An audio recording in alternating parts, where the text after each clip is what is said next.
Tutustutaan OleFit-sovellukseen. Sun ostamat treeniohjelmat tulee tänne treeniohjelmat valikkoon, joista sä voit valita sitten suoritettavan treeniohjelman.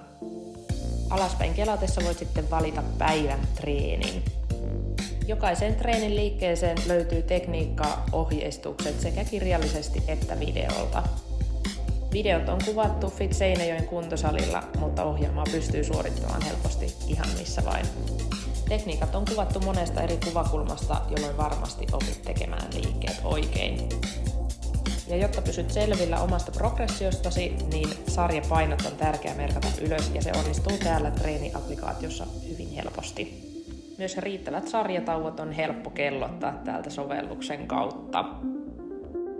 Ja kun treeni on valmis, niin täältä alhaalta löydät tallenna treeninapin, jolla sitten pääset tallentamaan päivän sarjapainot seuraavaa treeniä varten. Sitten pystyt myös seurata omia aterioita, tehdä valmiita ateriapohjia. Eli halutessasi pystyt myös seurata omaa riittävää energiansaantia.